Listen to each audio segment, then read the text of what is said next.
Okay, so Okay, I think I have to press.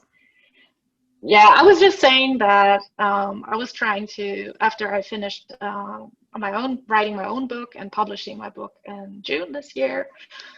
So my book is called Value Without Fetish, the theory of pure capitalism in light of Marx's critique of political economy. And that's a big book on Marx that I wrote, and it was published in June. And after that, I decided not to get upset with too much, things going on in theory and in leftism. But you can't help it at the moment. You can't really escape from the insanity going on around us. It's peak insanity right now. And then I came across this book by Benjamin Bratton, and so he advocates for technocratic fascism. And he's basically a clear-cut fascist. Like if you look at the original fascists, the original Nazis of the Hitler era in Germany and the National Socialists, there have been architects of the Holocaust and systems of first oppression and then extermination of a whole people, right? And reading the Bratton book, and I'm thinking to myself, wow, the guy, he basically wants to do the same. He talks about, he wants people to subjugate themselves under the new COVID regime, under authoritarian techno-fascism. He wants to put people in camps. He wants to denounce bodily autonomy, subjectivity, individuality, and all these things that are relevant. And most of all, he wants to get rid of the idea of subjectivity as, a subject of history, of progression in history. And he wants us to think of ourselves as objects, not as subjects.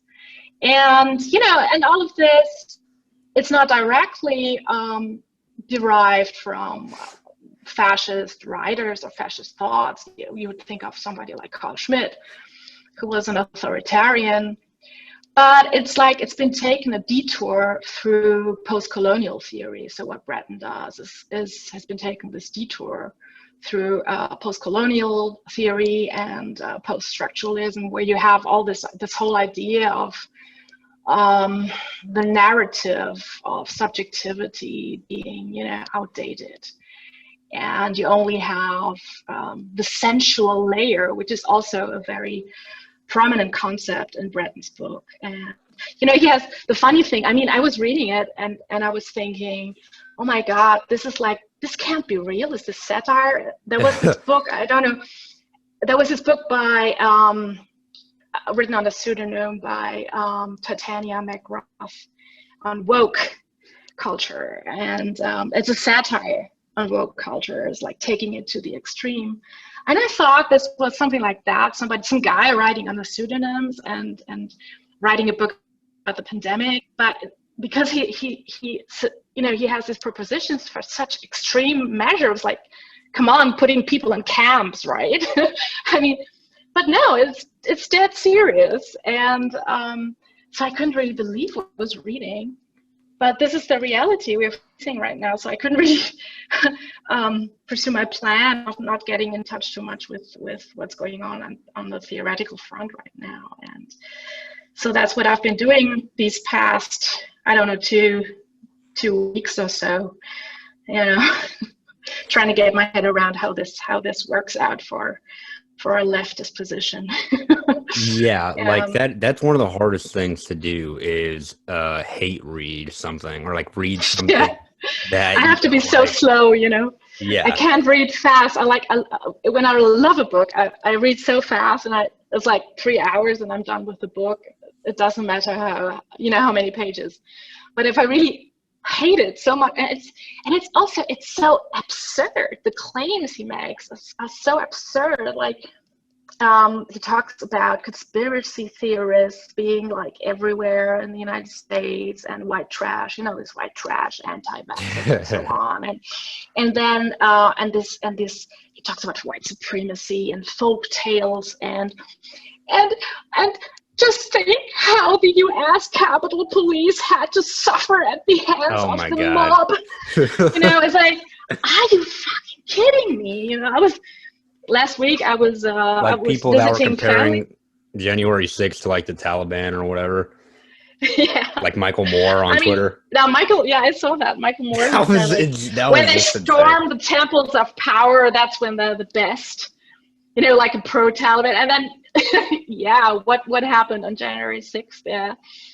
And I don't know, he's just a creep. I mean, Michael Yeah, Moore, right. who could take him seriously? He said something about people posting something and people saying something of the same thing.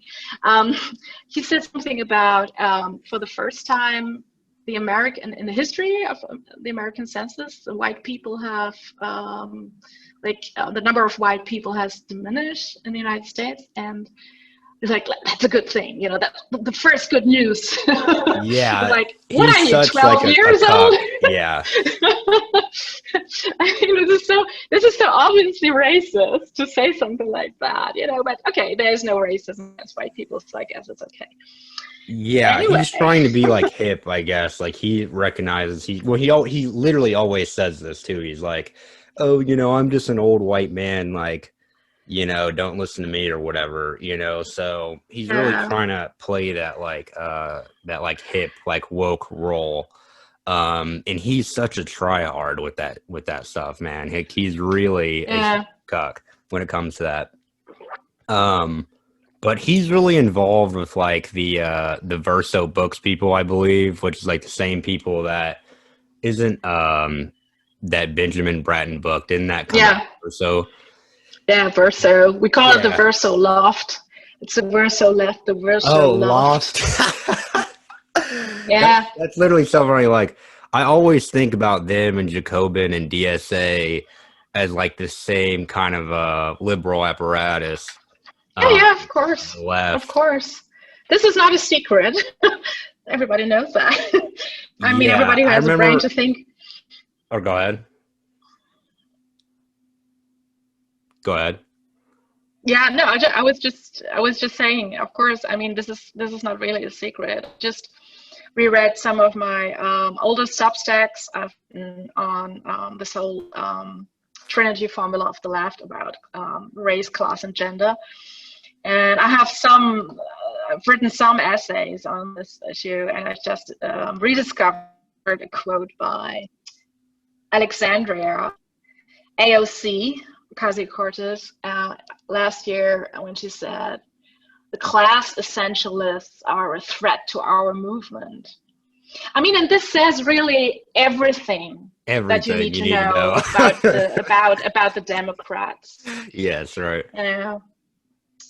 So well, you know what's funny is like here's the interesting part is like I was just looking today. I don't know if it was I literally get them mixed up, but I'm pretty sure they both he fucks with both of them. Adolph Reed, he was on like a Jacobin or he was on like some Verso Books YouTube video earlier, a few days ago or whatever that I just seen today, and I was just thinking because I'm still a fan of Adolph Reed. I used to really be a huge fan of him until he completely threw Angela Nagel under the bus on the Useful Idiot Matt Taibbi's podcast. I don't know if you watched it or not, but he like called Angela Nagel a fascist or whatever. Do you know much about that? Or well, no, he didn't call Angela Nagel a fascist. He called Julius Krein a fascist. Julius of or he American Affairs. Yeah, he which said something about like, oh, you know, they're trying to turn like leftist right wing or whatever. And he said, oh yeah, they got Angela already or something. Well, the thing about Adolph Reed is that. And also non-sci, you know, this online journal that he is very active in. I really like Adolph Reed, and I like Walter Benjamin Michaels, right? Yeah, but the thing is, they are social democrats. I mean, they're social democrats in the original sense. You know, they're calling for equality. You know, they address inequality. They want redistribution of wealth and all these things, which is fine. But for a Marxist, you know, as such as myself, this is not the end of the story. On the other hand, I would, in a fight between left liberals and such as, you know, the Verso left or Assad Haider and people like that, in a fight between such people and, on the one hand, and Adolf Reed Jr. and the non-side people on the other, I would always take the side of Adolf Reed, you know, and I did so actually in an essay I wrote against against Assad Haider on real abstraction and the answer to class reductionism. And there's this essay I wrote last year after this whole Black Lives Matter thing started up, which completely changed the narrative of the COVID-19, you know, social distancing, pandemic measures narrative, when it was suddenly okay, you know, to be on the street with millions of other people, Yeah, and not socially distance, Matt and Taibbi not really wear a got a lot of mask. shit for that, for saying Yeah, that, for pointing that yeah, out. yeah, me too, because I wrote a whole published an article about that with my co-author Joshua Piquet de Paulus, and it's called The Middle Class Leviathan, and it came out in Crisis and Critique last year. So anyway, I got a lot of heat for that too. But what's interesting is, so to come back to this whole thing about so Adolf Reed, he was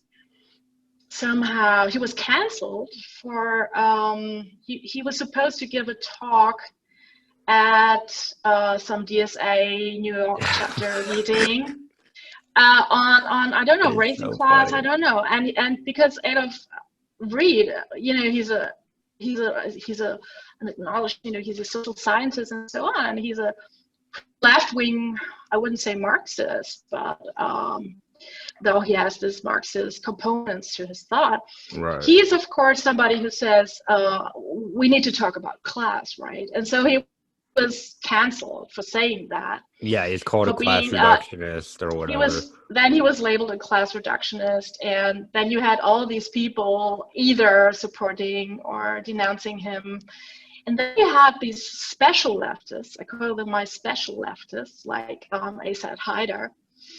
He wrote his own, I think it was a Substack, it was some other kind of blog perhaps, about class. It was called Class Cancelled, and he tried to give this balanced view of this dispute.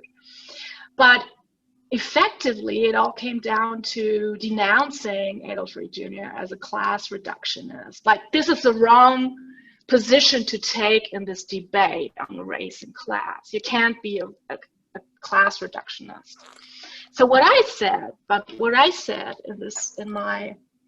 in my article, in my essay, was that class reductionism is not a theoretical position. It is not something. It's not an attitude in the mind of a theorist or anything like that. It's not an ideological question. It's not a question of ideology.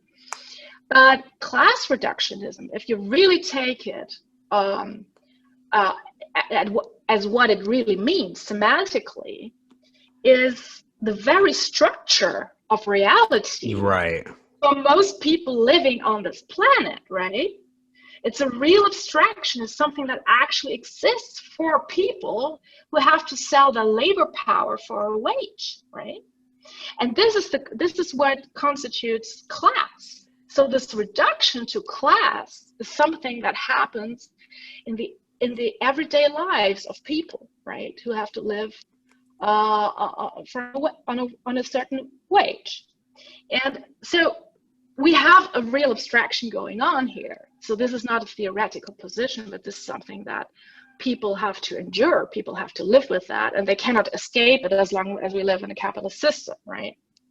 And this is historically unique too in capitalism. You know, you never had this reduction to class and then in every other kind of society, because class society as such only emerged with the separation of the direct producers from the means of production in the early 14th century in England, right? So, and this is the significance of that. And then you have these funny people like this. I always have to smile aside a little bit and laugh a little bit about this guy, Ben Burgess, Oh my who God. no, class reductionism. Nobody's really a class reductionist. We also talk about gender and race and trans people all the time. We do not, it's like, why do you exist? Why do you exist? What do you do? Are you trying to apply for a job at CNN? I don't know. So people are not even really critically reflecting their own position. What does it even mean to say somebody is a class reductionist, right? It's not even a coherent accusation. You know what I'm trying to say? Right. So because it's an objective relation between you as a wage earner, as a laborer, as the seller of labor power, and capital. It's an objective relation, and you cannot do away with this just by saying, oh, you're a class reductionist, you're thinking about class too much. No, there is not too much thinking about class, because that's the defining structure of our present reality. Yeah, what I always like to do is like throw it back at them and call people race reductionists, or like I've seen people saying that. But I think it's still like, even if you were to call someone like, oh, you're a race reductionist, you're not thinking about class enough. You're trying to say, I don't think about race enough. You're not thinking about class enough. But it's still kind of like ironic, because there's the idea of like intersectionality, of like, okay, we care about race, gender, and class, but I feel like intersectionality is stupid. That whole idea is kind of like a psyop, because I feel like these things are like truisms. Like we don't even like that. I feel like you don't even have to say that. I feel like the whole intersectionality thing, the whole class reductionism thing, I feel like it's new, and it's like, it's more of a newer thing because it's artificially created in academia. Intersectionality comes from the Combahee River Collective, and it's a neoliberal psyop. Actually, it's not as though these three terms, these three concepts, race, class, and gender, have the same semantic value and the same meaning, right? First of all, class is very, very real, and race is not real, right? Yeah, race isn't real, right? And gender isn't real either, right? Gender isn't real. This is something that's been made up by completely cringe anti-feminist so-called feminists in the 1960s, 70s. So come on. So what we have here is a conflation of three different terms, which are always called the Trinity formula of the present left. And but let me start by saying this, because you said, you can't be race reduction. I mean, race reductionism is a bad thing, and yes, of course it is, but race isn't even real, while class is real, right? Race does not exist, okay? And the leftists that say that, they would even say that. They would agree and say, race isn't real. It's a social construct. But the problem is that this argument in the left, it really goes nowhere, because the way that in theory the left conceptualizes race, that it uses race, is just as equally and readily reified and ontologized, as though it was biological, and no leftist would say that race is a biological reality. But they treat the concept of race as though it were a biological reality, because left-wing Americans, progressive Americans, and not just Americans, I don't live in the United States, I'm not an American, but this is what I experience every day when I talk to people. I have so many colleagues in the UK and the United States. They ritually produce race. Yeah. Day in and day out. Like no one else in the world. Without being aware of it. Right. Yeah. So race becomes real through the back door, right? They say it's just a social construct, but they treat race, even this whole anti-racist stance, or Kendi, he and it is a reification of race. So it comes in through the back door, and you cannot say on the one hand it's just a social construct which has no reality, and then demand that white people feel guilty and have the 1619 project and all of these things. This is a performative contradiction in the progressive left.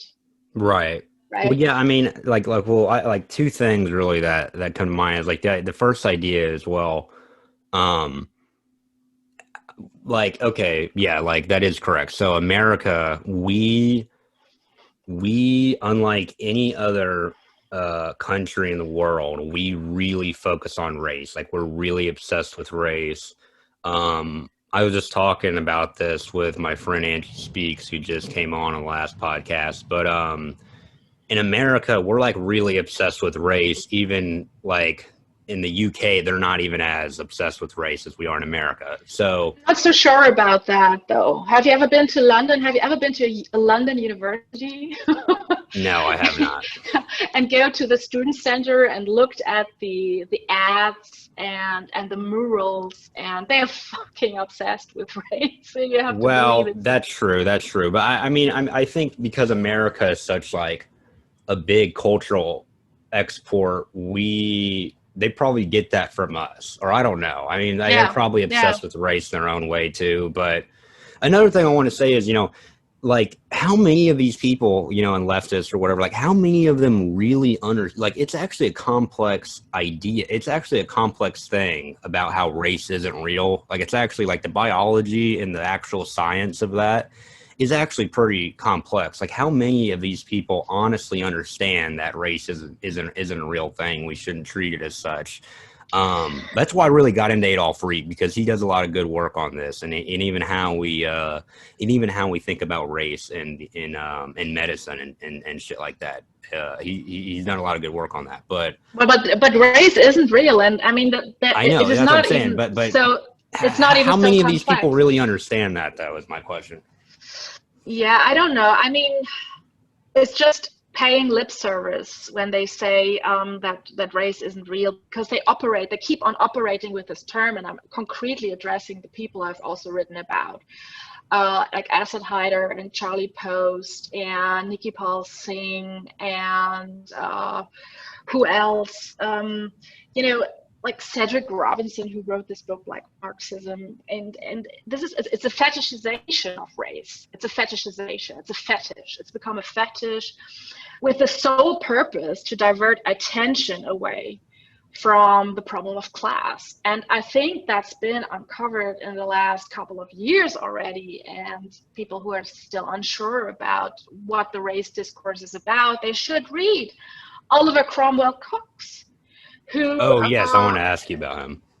and also C.L.R. James. They were the great theorists of the Marxist Black tradition, but the left doesn't look to them anymore. They don't read them anymore.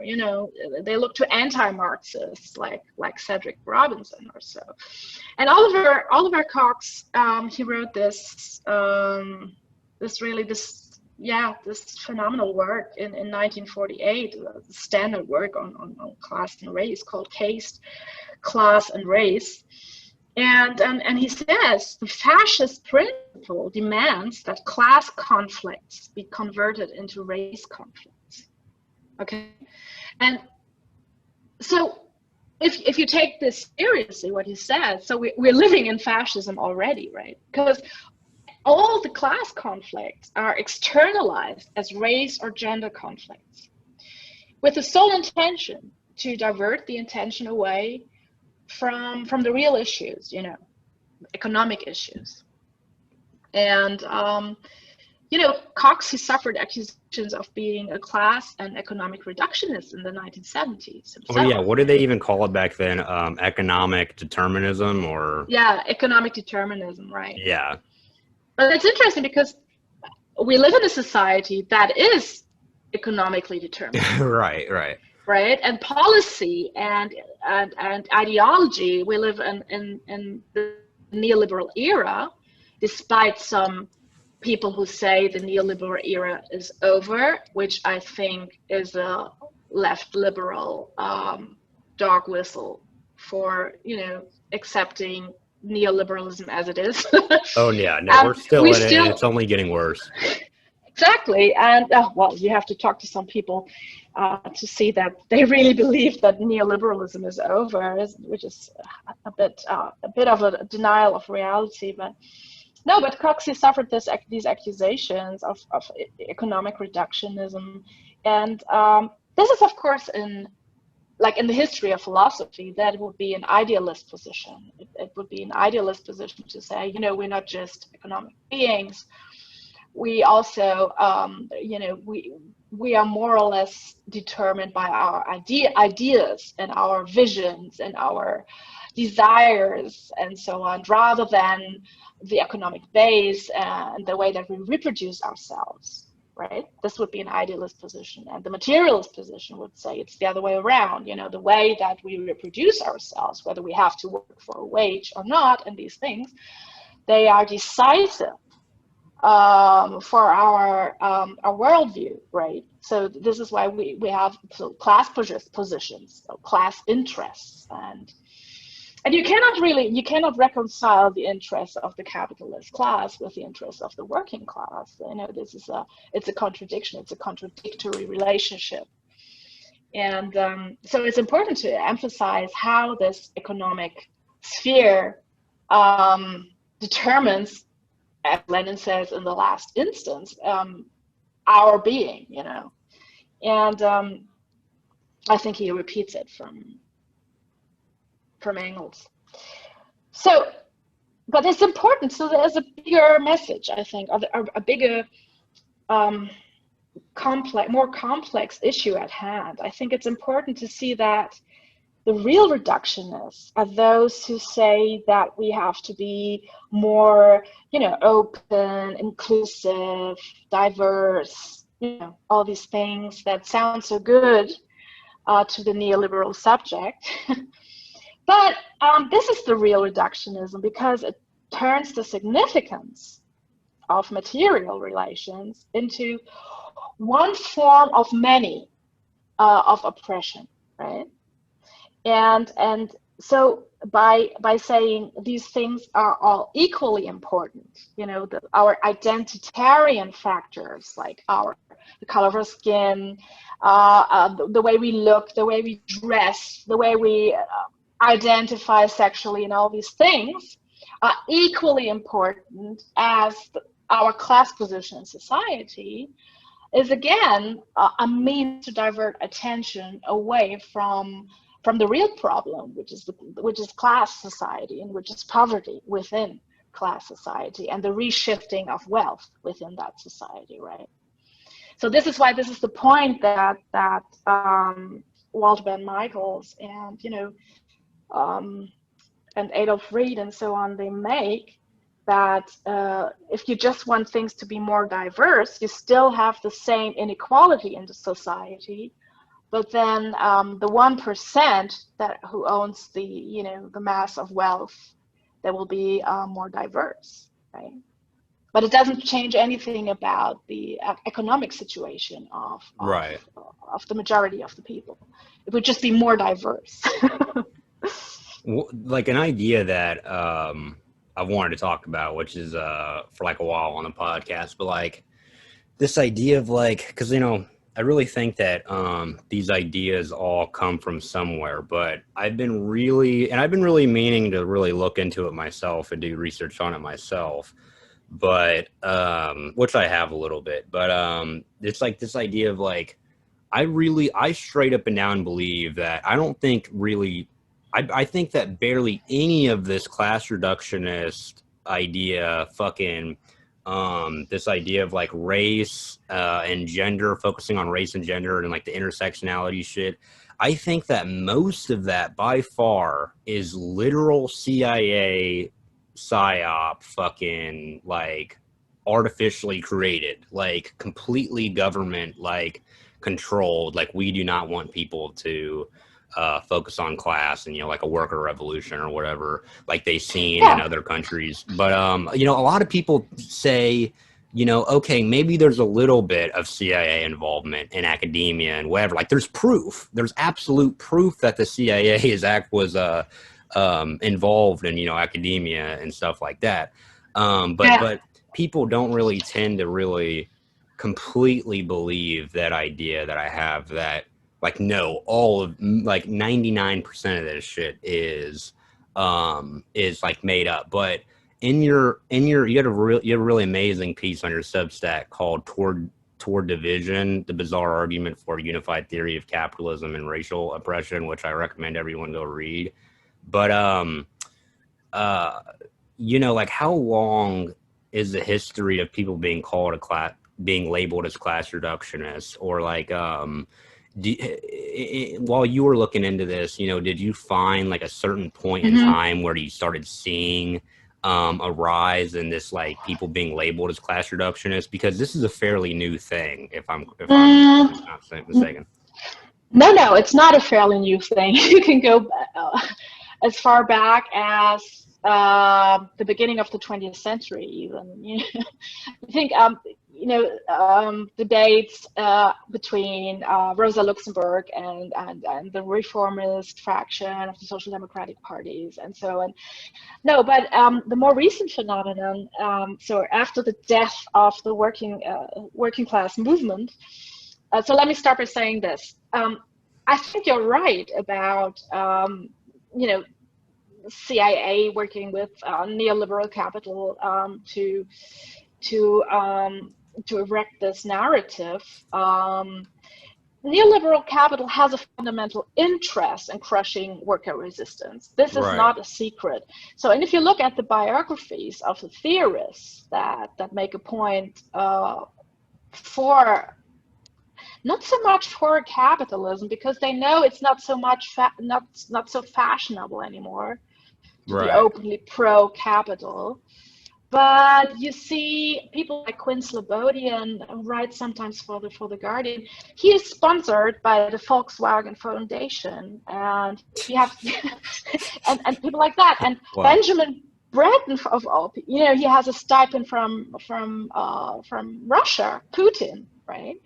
And there's big capital behind. You have all these people coming forward with their own, in quotation mark, ideas about what the structure of society is like. And then they have all these sponsors from capital, you know, from the capitalist entrepreneurship and neoliberal companies that would just give them money, right? And then you have the NGO complex, which is probably the biggest complex right now to promote such an ideology. It's all manager speak, right? It's all like the CEO of Citibank has written a proposal about, you know, how class reductionism is bad. And so it's too obvious to say, no, you know, neoliberal capital and the CIA and so on have nothing to do with that. So, but it's not originally, you know, a CIA psyop. Originally, it comes from the student movement.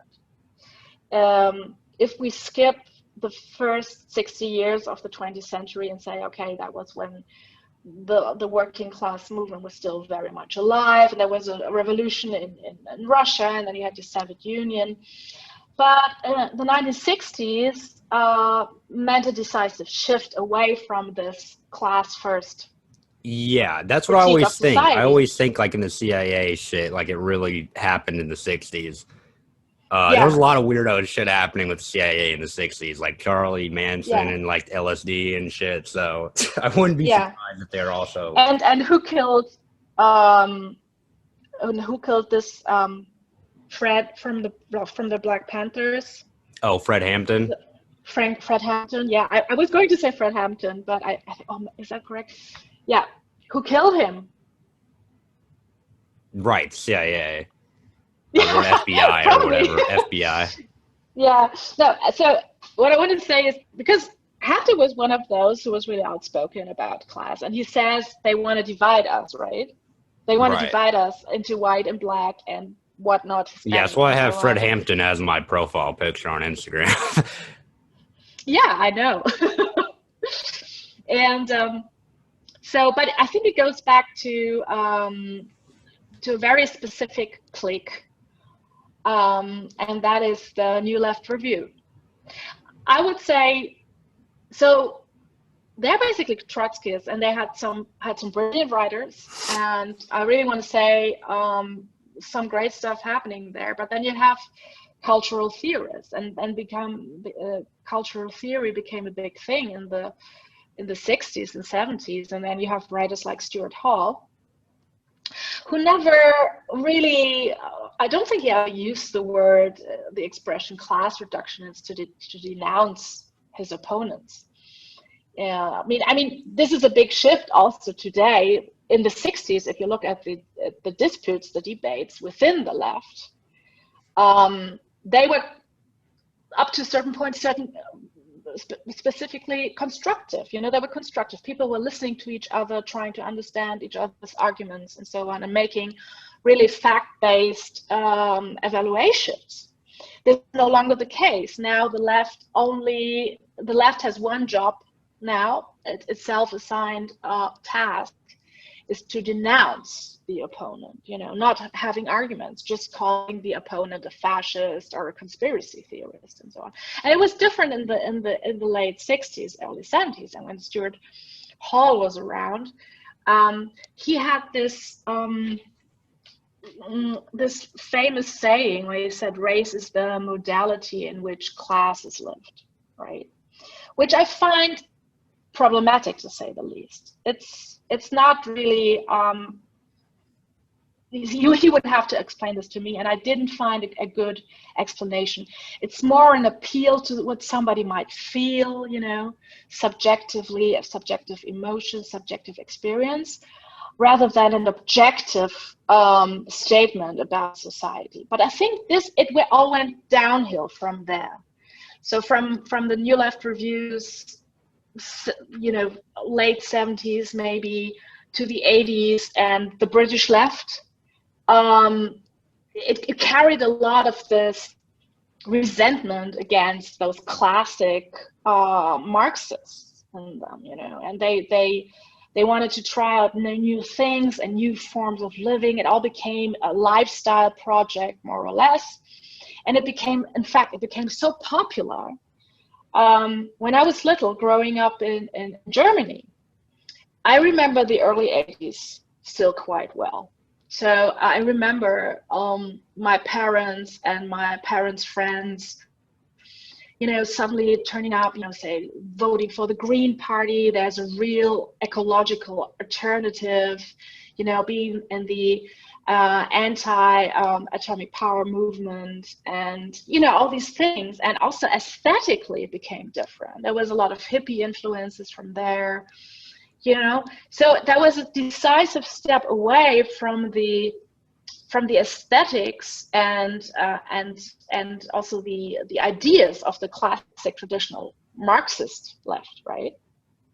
And it became Right. more a lifestyle thing to see. And it had a lot to do then with pop music, hippie culture, rock and roll, and all of that. And I remember it quite well. And it felt good at that time. I mean, I was a kid, and as kids, we were just left unattended until, I don't know, 3 o'clock in the morning, sitting at, you know, campfires, somebody play the guitar. It was more like this hippie camp feeling about this.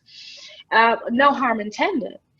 But what, of course, happened was that the ruling class and the Green Party in Germany especially became very quickly the party of the ruling class. They appropriated this kind of, you know, aesthetic, and shift away from, you know, a politics of worker centrality. And they aesthetically appropriated it, and they saw that a certain denunciation of the values of the workers' movement, you know, also, you know, building actual resistance to the capitalist state in strikes, say, okay, strikes at the workplace. Now it was suddenly denounced as not being, up to date and fashionable anymore, and you have to go not outside but inside yourself, and then you get all this new age romanticism. You got all this new age romanticism, and it was closely entangled with the ecological movement.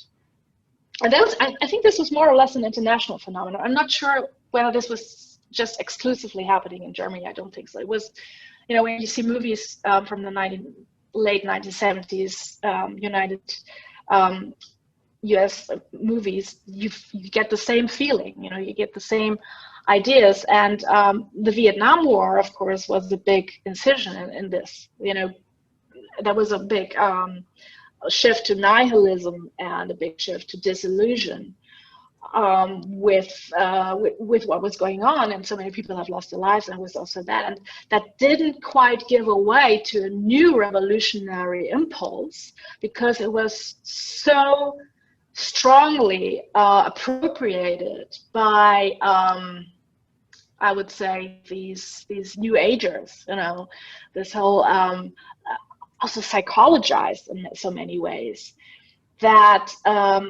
that class society, capitalist class society, became completely anathematic in discussions. It's about going inside, thinking, listening to your own spirit and mind, and doing meditations and doing yoga and all these things. I'm not saying anything against doing yoga and all these things. I do yoga myself, but what I was saying, it was a substitute for actual political action. And it happened during the same time. Personal thing instead of it'll help your community or whatever. Just focus on your own individual mental health. Everything was personalized in American discourse beginning with that time, I think, and also not just in the United States. I think more internationally as well. It was so personalized, and there you can already see the first traces of how neoliberal ideology got hold of its subjects, right? Because this is exactly what neoliberal ideology wants. It wants people not to focus on the social, there is no such thing as society, Yeah, right. Thatcher's words. Famous Margaret But to focus on one's own personal experience. And to the day, we still face this line of thinking in the left, right? Right. So it's still a question of, say, lived experience, right? And this whole idea of white privilege and privilege more generally is, if you haven't experienced that, then blah, blah, blah. Okay, then how can you know? Okay, but society is an object of thought, and can be an object of thought, and must be rationally explained, and not by one's very subjective personal feelings, right? Right. That's how you prove things with the scientific method. Is it's how we advance society. Is they're probably in the Middle East or something, whenever they're some of the first real scientists or whatever, when they were thinking about you need multiple people to look at your experiment here and have an objective. It's you need community to have science. You need multiple people for it to work. Exactly, and you need you'll free never exchange get of ideas. Exactly, you'll never get anywhere if everything is about personal experience. Yes, but, exactly. That really, that was the thing about when COVID was first happening. There was this kind of hope, or this idea of genuinely, I experienced, in America, and kind of on I think very genuinely, but especially very generally in the kind of society and discourse in America, but especially on the left fucking, political discourse. There was this idea of, when COVID first came around, there was this idea of we're all going to come together and beat this virus, this idea of community for a little bit. And I remember Zizek had a book come out that I read, I think called Pandemic or Panic or some shit. I think it's a terrible book. I think it's a terrible book. It was, we'll talk about, but it was okay, well, this idea of for a split second, we have this idea of like hope and community, and we're all going to fight this virus together or whatever, which I thought was which I think is positive. I think it very quickly went away, but you know, I thought at least, you know, maybe I still think COVID is probably going to be good for people like opening their eyes. I think a lot of people have opened their eyes about how bad shit is, and like the liberal apparatus and everything, and really also becoming like anti-leftist and shit ever since COVID. I've seen a huge rise of anti-leftism, and I think it's because people are being like woken up with the COVID shit, because some of the COVID shit is so crazy and in your face, which I want to talk about your article, Basic Fucking Common Sense. But before we get into that, which is a really great article, I have a lot to ask you about it. But before we get into that, what is, go ahead and what's your take on the Slavoj book? You said it was a horrible book, so. I mean, it was it was just a quick, you know, quickly written and so on. But I want to talk more about this this topic that's become so pervasive during the pandemic, because you said people were coming together again, and yeah, I have to admit, I have not talked to so many. I've not been talking to so many people as I have been the first 2 weeks of lockdown. You know, it was suddenly I need to catch up with everybody.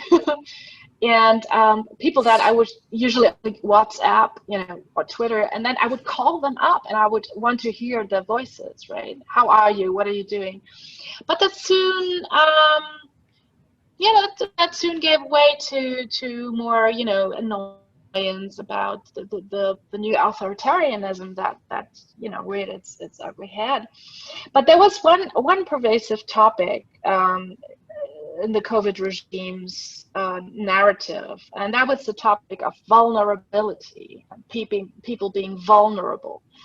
I found it always interesting, even before COVID, even in the woke left, in the discourse, that we're always talking about vulnerable groups, vulnerable people, the vulnerability of Black people, of women, of trans people, and now we have the vulnerability of humans more generally, and to use this scheme to impose completely undemocratic, authoritarian, I would say totalitarian measures.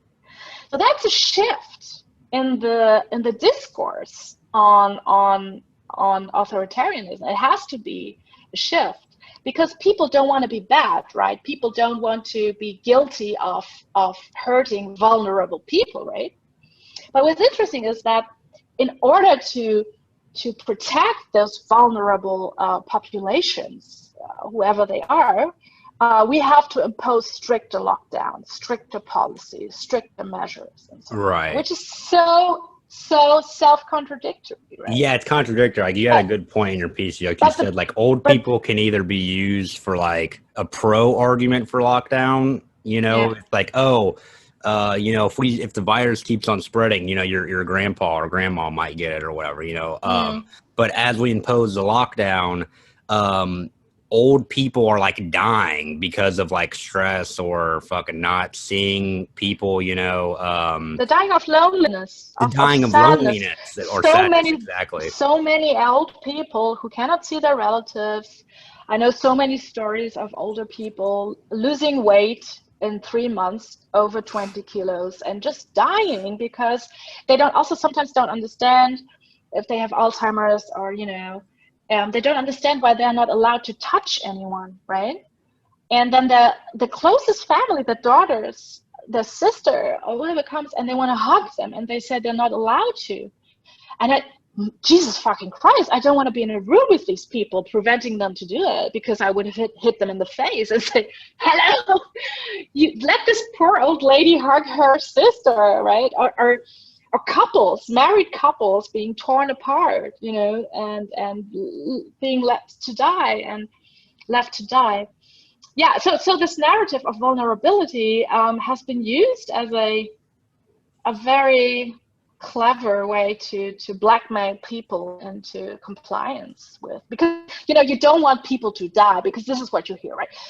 you don't want to wear a mask, you don't want to lock down, you don't want to keep your social distance, then you want people to die, right? Then you don't, then you're not caring for those vulnerable people. But what happens actually if you impose this as a kind of policy, this kind of thinking? This is, man, this is solid, this is waterproof ideology, right? This is authoritarianism in its clearest, in its crystal clear form. And I'm very worried about the blackmail that's been going on with people during COVID. So I'm not so optimistic as you that people will see through this libtard bullshit. Yeah, I'm not very optimistic either. I'm not optimistic, because I've seen people calling, they are just very short of calling for public executions of people who refuse to be vaccinated. I mean, I saw this, a woman I know on Twitter, and so I have some relatives also living in New York City, and they send me these photos and they say, look at this. I mean, get the fucking vaccine. Put on the fucking mask. They are posters at bus stations, right? And what kind of message is this supposed to mean, right? And then you have this graphic of a man with a red MAGA hat, possibly, it looks like that, stupid, white trash and so on.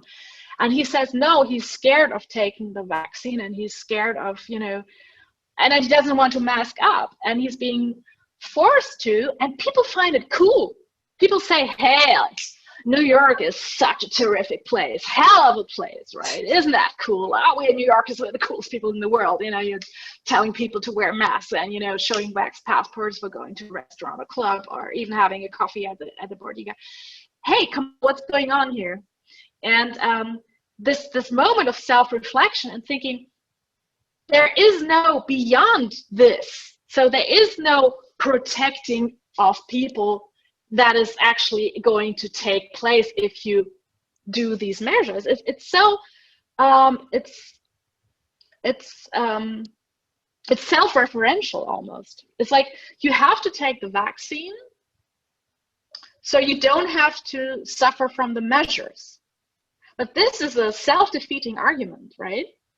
Do you get the meaning? It's like, okay, but why have the measures in place in the first place, right? Right. And so there is the self-defeating argument, and this is what Georgia Agamben said already in early in the spring of 2020. So we are now living in a historical period, de facto period, where we have a state dictatorship against the background of biopolitics. And against this backdrop, you can see quite an open denunciation of certain segments of the population, right? People who are, like, in quotation marks, vaccine hesitant.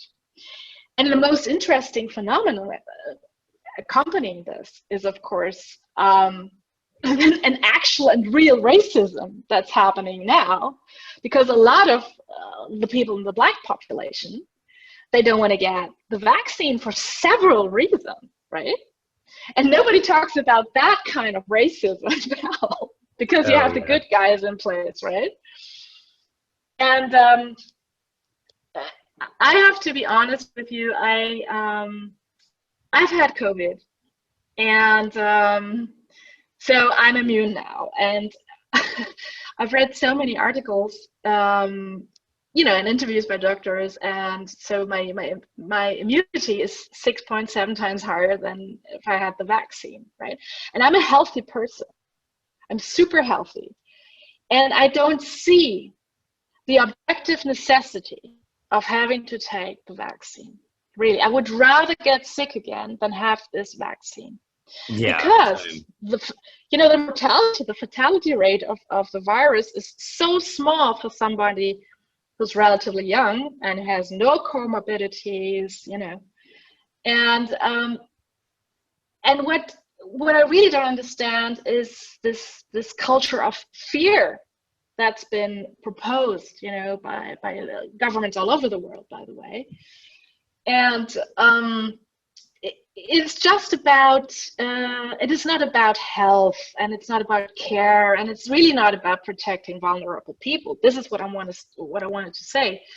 It's about, yeah, divisiveness, and it's about shutting out certain segments of the population from access to healthcare, from access to financial support, from access to, I don't know, care for, you know, family care facilities, you know, kids daycare facilities, and so on. So this is a huge neoliberal project.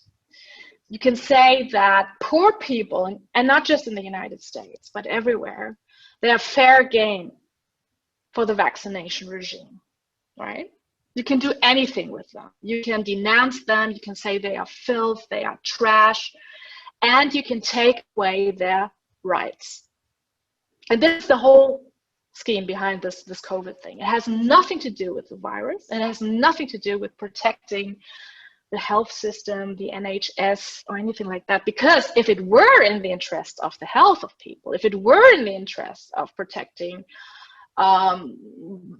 public health systems, then they would have done a completely different kind of approach, right? Then they would have done a very sensible approach if this were about that. But then again, if you look at the virus fatality rate, it is not that high, right? It can be, people are dying in countries where there is no access to healthcare. So of course, the countries that don't have that are hit the hardest, right? But then people have to talk about that and not about the deadliness of the virus, if you know what I mean. Right. You know, it's the funny thing about like Black people not like being like hesitant with the vaccine or whatever. Like, it's not really just white trash MAGA people. It's also a lot of hold up one moment. Yeah. And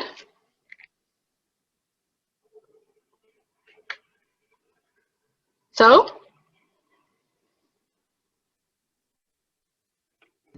Okay, hold up. Sorry. Yeah, sorry. But like that's the thing with wasn't there, what was something about they tested some kind of vaccine on like Black people a while ago called like the Tuxi experiment or whatever. I don't know how to pronounce it, if you know what I'm talking about. Like, happened in Alabama or yeah. something. No, well, they used inmates in prisons, mostly in California, I think in the 1960s. And naturally, well, most of the inhabitants belonged to the inmates were Black, and there was a whole lot of experimentation with new forms of medication, and you know, they tried, there was basically human experiments, which is against the Nuremberg Codex too, of course, but that was done in secret, and now they're doing it openly. That is one of the reasons that you know, interestingly, Black people and Jews are so-called vaccine hesitants, because fucking hell, they have been experimenting. Yeah, right. And no, that's the the thing. Like, history, people are just completely, you know, like absolutely unquestioning with like the vaccine today, which is a little weird whenever you look at what the American government has done in the past. yeah. No, it's not like from one day to the next the government cares about you and your health and your security and wants to protect you as a vulnerable group. So it's never been in the interest of the state to do that. And every Marxist knows that the state is not a neutral agent. The state is not neutral. It's a capitalist state with capitalist interests, right? So that's interesting. But also, I think it's more than that.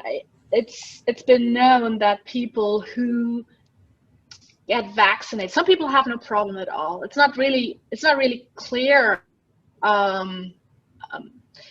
medically. It's not really clear how it evolves, but a lot of people have to take some sick days off work after having the vaccine because they get a little fever, they feel dizzy, right? Yeah, I also just wonder about what the long-term effects are going to be too. I exactly. mean, stuff that we just don't know about yet. Exactly, but this is something that's been known, right? So if you take the vaccine, you're going to have to prepare yourself that probably you have to stay off work for a couple of days, right? And a lot of people can't afford to stay off work because they don't get paid sick days, right? And so they would rather risk getting the virus, and which they're not certain they will get. This is very vague in a certain sense. Than knowing for sure that they have to stay away from work for that time. And for many people in precarious jobs, this is a real problem, right? This is a real deal breaker for getting the vaccine. So these are social problems. I don't think we can look at the COVID thing and treat it as though it was a natural phenomenon. It's not a natural phenomenon. Nothing in this world is a natural phenomenon anymore. It has all been socialized in a certain way because it's been treated on political terms, right? We live in capitalism. That's how it is. And there is no such thing as a pure, unmediated kind of reality called nature, which is not already enmeshed with the social conditions.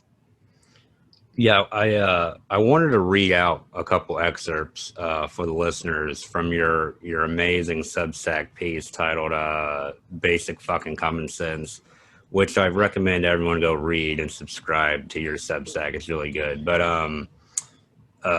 here are a couple excerpts I wanted to read out and then ask you a few questions. But in the phase, just before I get into it, we had our episode with Jack the Perfume Nationalist, and we were talking about how okay,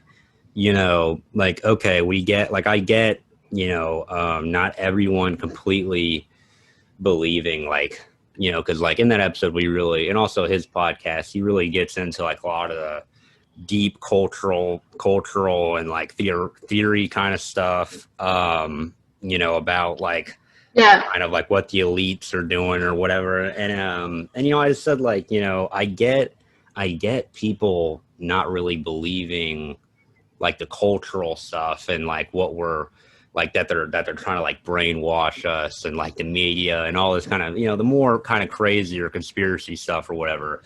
But I just can't understand how people don't look at how much money, it's this is all public information, how much money Jeff Bezos has gained over COVID, how people can look at that and still not have exactly questions about any of this. But here, I wanted to read out a little bit of this, but it starts the quote I picked here. In the face of Jeff Bezos amassing $86 billion in private wealth in the first months of 2020 alone, this dismissal of the Great Reset, which is a different name for managing inequality on a global scale by implementing new accumulation regimes, most prominently the Green New Deal and the wider applications of digitalization, rings suspiciously hollow. You might even say it is reality-defying, or simply quite conspiratorial, if by conspiracy we mean that reality is explained by an alternative worldview that helps to justify one's personal revenge fantasies, in this case against lockdown critics, but lacks every reality-based evidence. And then another one I have here is they practically rub it into your face. Addressing and criticizing would be basic fucking common sense in a world not lacerated by the neoliberal authoritarian fangs that the left has developed over the last years. And my question, I guess, is how long do you think they can openly make this much money, and just, call everyone who questions them, conspiracy theorists or fascists? Or recently, I think it was on MSNBC, you know, saying anyone who has opposition to COVID lockdowns is like a terrorist, you know, calling everybody a terrorist, calling everybody a fascist or conspiracy theorist. Like, how long do you think, like, until, you know, enough people recognize this, you know, and, you know, in which, you know, we can do something? I mean, you've just said it yourself. I mean, they can go on forever until enough people not only realize this, because realization is just the first step, but until people actually organize to fight the system, right? Right. And I really want to say we need a strong working class movement to overthrow this system. If not now, then when? It's become so fucking clear. And I use this term and I called this not just basic common sense. Come on, like, people, wake up. I call it basic fucking common sense, because I want to emphasize how obvious it all is, right? And the thing is, if you operate on the psychology of fear of being excommunicated from your community, from ousted from society, for fear of being called a right winger, a Trumpist, a Republican, then nothing will change. These people, you know, I've been called all of these things. Yeah, it's ridiculous, but I don't care, because it has no substance. These people have no substance, and this argument lacks any substance. So what we need is a mass uprising, starting with young people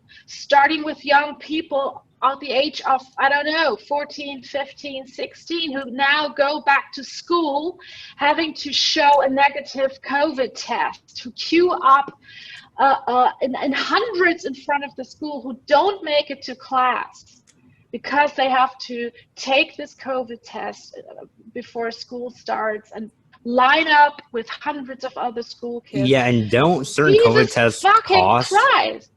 Yes. I mean, I don't know what exactly the system is in this. I just saw the video of, I don't know where this was, but there were like hundreds and hundreds of school kids lining up to get in school, but having to show this is crazy. Yeah. This is absolute bonkers. And we need to stop that. We need to stop the regime from taking over everything and putting everything to the service of this unreal virus.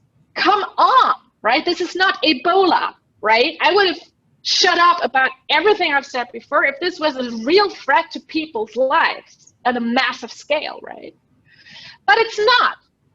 And we are becoming so brainwashed with this, so brainwashed as a new phase of, you know, I like Jack, the perfume nationalist stuff, and I follow him on Twitter, and he said he was the first to say the word, you know, the expression COVID fascism. He was the first I heard say this word, and he said it so casually, and I said, yeah, we have to use this word. Yeah, I know. That's the thing. Like, we need to start throwing the fascist label back at them. Because this is the first time after 1945 that is actually appropriate to use this term. Yeah, right. This is the greatest transfer in wealth in the history of modern society, okay? And people go along with this like nothing happens. Come on, right?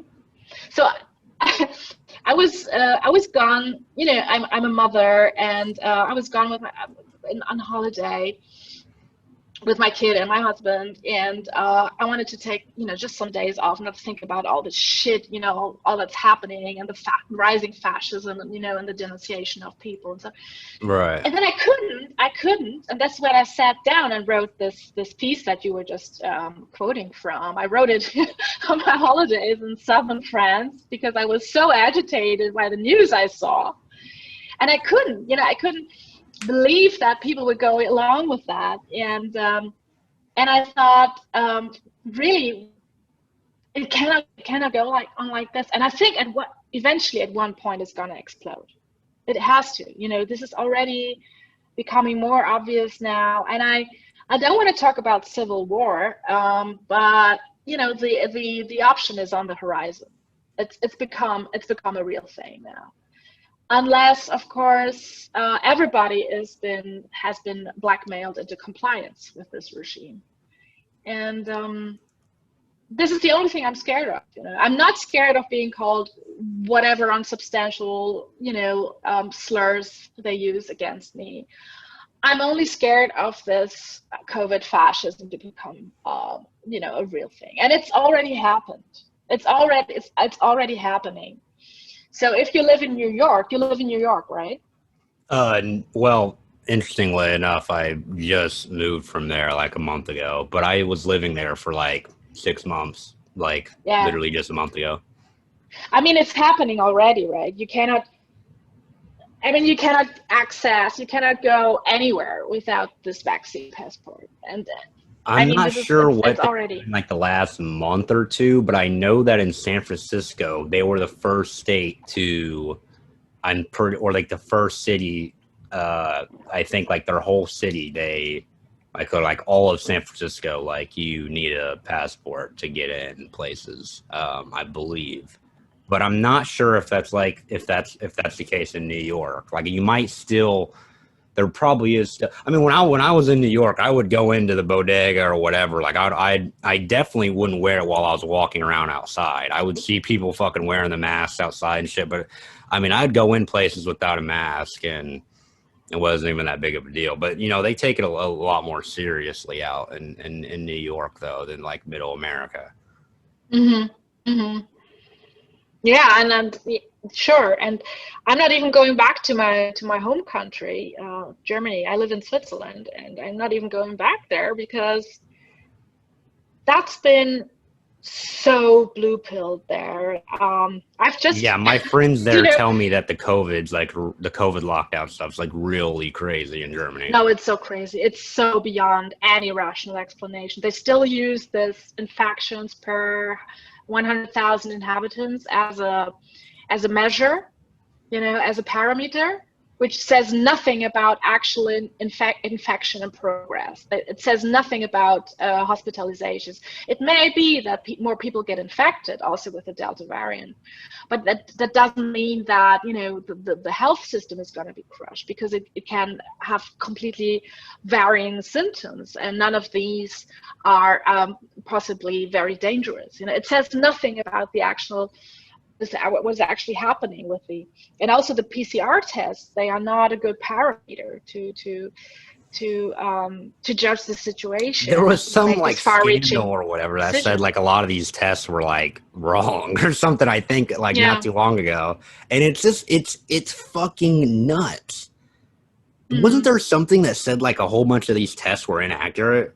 Or do you know about that? Yes, it is inaccurate. It was just arbitrarily chosen as a gold standard of COVID testing. That's fucking insane. There was no that is literally none insane. Whatsoever. Hey, come on. I mean, the vaccine itself hasn't gone through the 4 phases of testing. So what's happening right now is that people are being used, as laboratory rats for testing this vaccines, and people are still making so much money from this, and this is the whole purpose, right? It's the pharmaceutical industry has shitloads of money, and Bill Gates as well, and we have to talk about these things. We can't say, no, if you address Bill Gates, you're going to be a conspiracy theorist. No, he makes shitloads of money. The AstraZeneca vaccine wasn't even supposed to be the AstraZeneca vaccine. It was called the Oxford vaccine. It was supposed to be public. But Bill Gates, he bought the rights to this and privatized it, right? So it's no longer free. I mean, hey, what are we talking about, okay? So this is not about the health system protecting and so on, and certainly not about people not getting sick. This is about making shitloads of money. And I mean, now everybody's talking about Afghanistan, right? Right. And it's a little bit off schedule because people get bored, and then the news cycle moves on, and you think, yeah, okay. But eventually it will be back because it affects everybody. It affects everybody, especially families with young children. The children that have to wear these N95s now for 7 hours a day and get respiratory diseases from wearing the mask and not from COVID, and all these crazy things happening around us. So, yeah, I mean, as I said, as long as people don't speak up, and we need more role models for also speaking up, like like maybe Jack or the people you have on your show, or I'm trying to contribute to that. So more people will will have developed some kind of confidence in saying these things. Oh yeah, totally. That's really what I try to use. Like, that's what I really try to use this podcast platform for. But it's like you were saying, like we need people organized, and that's the thing about COVID is that about like the whole neoliberal project in general, and about individualizing everything is like COVID. What was the one thing about COVID is that they said stay home and stay by yourself. Yeah, exactly. So, crushing every resistance to the state. Exactly. So, I mean, so if people can't physically get together and talk and organize, it's illegal to fucking literally to hang out with your friends. It's quite hard to organize. And workers and at the workplaces, they cannot organize. They have the social distance. What was interesting to me also in the beginning of the pandemic. So the WHO, they issued some kind of recommendation. They said no, we don't want to call this, because it has somehow established itself to call it social distancing. And they said, but the WHO, which was interesting to me because they also they profit from this pandemic as well. They said no, let's call this physical distancing, right, to make this sound more medical in a way. But it never really pushed through this idea of calling it physical distancing. It was social distancing from the start, and which has much more far-reaching consequences in our perception of this new normal, if you call it social distancing than physical distancing, because it, just as you said, it means staying at home, not meeting with friends and with colleagues at the workplace, and home officing. And now I've just read the message, the news that with the Delta variant, they are going to return to eternal home office. Most employees in white-collar jobs in the United States and in the UK as well, especially Scotland. Scotland has just issued this a new regulation where they say they're going to make COVID measures eternal, right? Oh wow! So, yeah, I mean, this is happening right now. It's happening around us, and I just can't sit at home and be quiet about it and not think about these things when they're happening and affecting everyone. Yeah, and I really think too, like, there's like this quote from the Russian Revolution where they say, what is it? This saying where they say, like, oh, the more leeway you give the working, or the more leeway you give the people, or like the more power you give the people, the more likely you are to get taken over by the people, so keep the people weak, keep them stupid, keep them on a leash. Exactly. And then you'll make sure that they won't, that they're not gonna, like have a revolution or whatever. But I think really that's what they're doing a successful job of that. And like your piece, the Nihilist left, like ever since Bernie dropped out, and then this COVID shit really started happening. It's like things are so bad, people are just like really black pilled. And I, a lot of my friends are, what we call a nihilist, leftist. And I think that I even used to, kind of be one 2 years ago. And a lot of people listening to this would say the same thing. And a lot of people listening to this probably still are kind of like this nihilist left kind of people. And it's just, I thought it was pretty funny too, like your piece and the way you talked about them. But what was your inspiration behind writing that?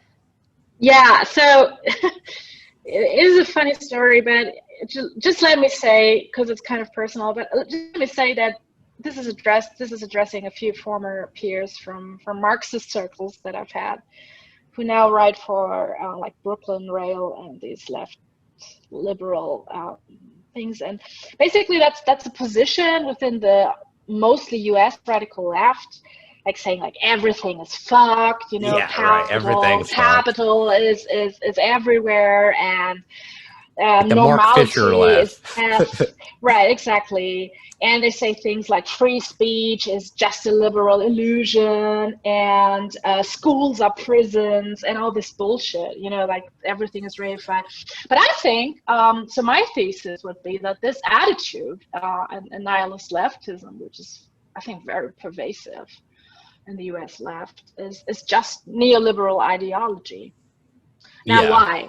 So I think it's no longer about overcoming capitalism. It's about finding a way to arrange life in such a way that you're feeling entitled to complain, right? And you don't even grasp, you have no concept of normality. You know, when we say normality is death, the normal life is death, right?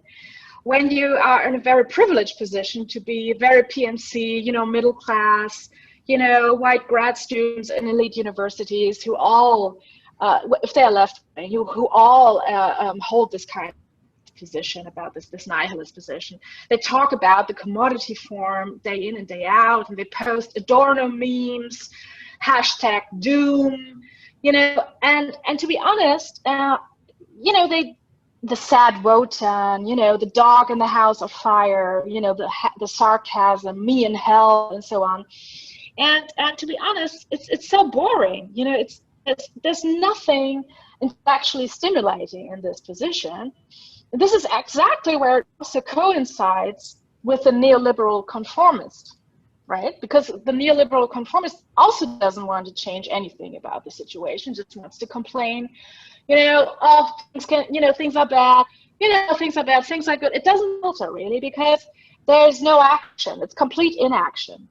And the problem is with this attitude. It's not even a theoretical position, though I will come back to that. What is criticized, like capitalism, is becoming naturalized. Okay, so you have this attitude of being a nihilist, and you're not believing in a lively exchange of ideas. This is exactly where rationality is constituted. And because you don't believe in an exchange of ideas and, you know, trying to change things for the better and actually forming organizations and so on, the nihilist leftist becomes not only irrational, but he becomes very compliant. Right? This is exactly the society that Milton Friedman and other neoliberal theorists they want. You know, no actual resistance, you know, an action, just saying, oh, like everything is fucked. You get my meaning, right? Right. But Well, yeah, I because think then that's the thing about keeping everybody weak is, you know, if yeah, they don't exactly. see any And it's a hope. sign of weakness. That's a Yeah. sign of weakness and cowardice as well. The nihilist leftist is a coward. He's a coward. And I've seen, well, there was an actual thing happening while I wrote this piece. And okay, I can talk. I think I can talk about. I don't have to name names, but it was like I'm currently or I have finished a new book project, co-editing a volume, which you guys got to check out. It's called The Conformist Rebellion, Marxist Critiques of the Contemporary Left. Okay, and it's out next year in January, and so we're looking forward to that. We have 14 authors who write on very different topics, from culture and culture war and class and race and gender and environmentalism and so on. Now, I had one of my authors, you know, actually a friend, somebody I knew for quite a few years, and his family as well. And just, I think, 1 or 2 weeks before the deadline for his piece, his contribution to the book, calls me and he asks, oh, he saw who else is, you know, in the list of contributors. And he doesn't want to be in a book with one of those contributors. Oh God. Right? And so I said, okay, you have a problem with this contributor, but do you think we can do something like a lively exchange, something like you can talk about this? Because you can still have a critical position towards someone, right? But then you have to talk it, you have to talk about it. You have to exchange these ideas. And then he says, and I quote him verbally, free speech is just a liberal illusion, right? This is so authoritarian and reified. This is exactly the reification that he thinks he would address in criticizing capitalist society. So he doesn't understand anything about Marx theory that he's been writing books about. He doesn't understand the first thing about the theory of fetishization, right? If we don't talk to each other and exchange the ideas and make sure, okay, that criticism is still alive and not just denouncing people and canceling people, right? Then this is really going to be a problem. And so there's no vision, there's no positive moment in this kind of theoretical attitude of this nihilist, right? He already believing that everything is fucked and everything is reified and everything is on. No, you instantiate this kind of reification by refusing to appear in a book alongside another author who you don't like. Do you get my meaning? Yeah. So I found that it was such a cowardice related to this position. I cancel this because I don't want to be canceled, right? This is this atmosphere of fear that that's been going on in the academic world. But I think there's a deeper theoretical problem behind nihilist leftism. Because in my view, a real communist acknowledges the achievements of bourgeois democracy, right? While simultaneously trying to overcome it.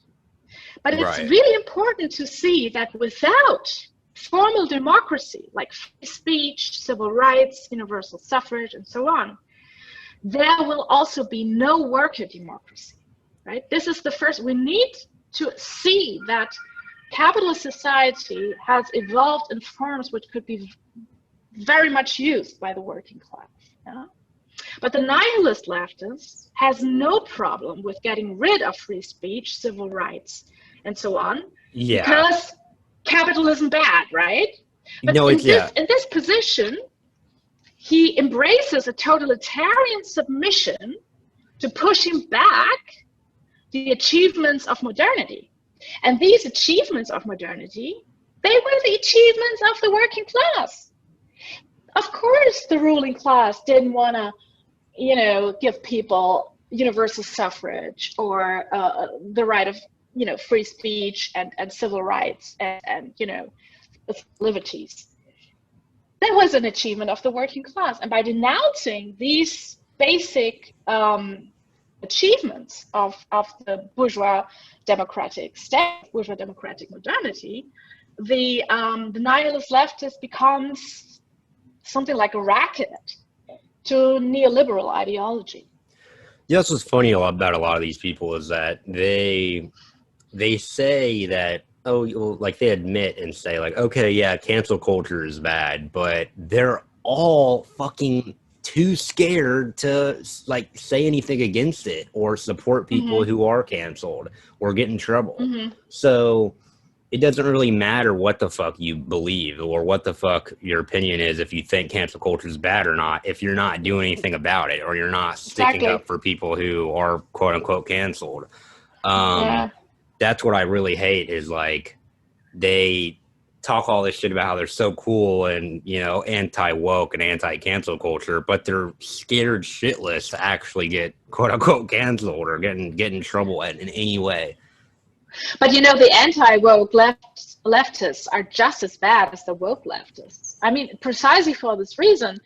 And this is also, as you know, I've deleted my Instagram account because there were too many of these nihilist leftists. Everything is fucked up in schools or prisons and so on, and being on the anti-woke thing. But they would not, they wouldn't understand totalitarianism as we experience it now if it farted in their face, right? So to me, it's just a big cognitive dissonance or performative contradiction, whatever you want to call it. Now, nihilism doesn't get us anywhere, and that's why I'm saying, you have to organize. We have to fight the system and actually organize, and I would do it without further ado. And I'm doing it actually with my limited possibilities in the place that I live.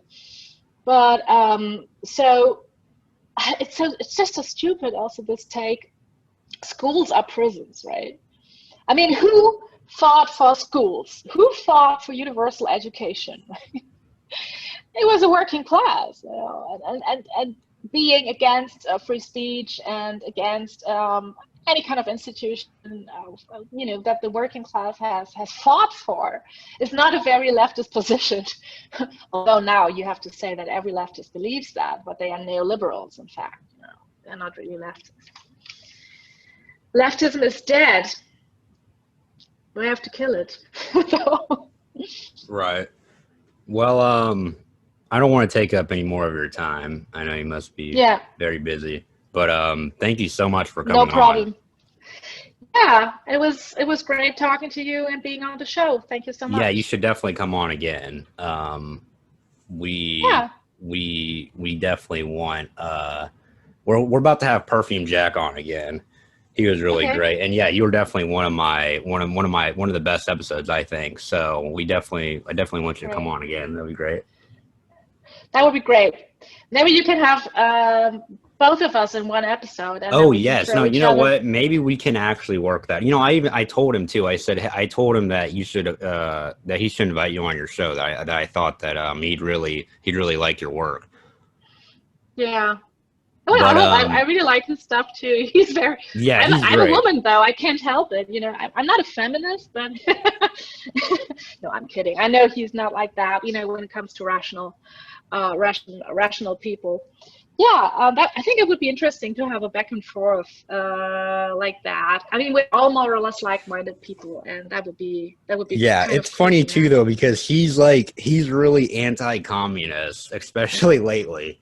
And it would be really funny to, you're like a real deal Marxist. So it would be funny to have you guys have a back and forth, maybe a debate about communism on the DrugCultGang podcast. That'd be very funny. That'd be good. Okay, I'll think about that. Sounds good. Okay, well, we'll stop the recording.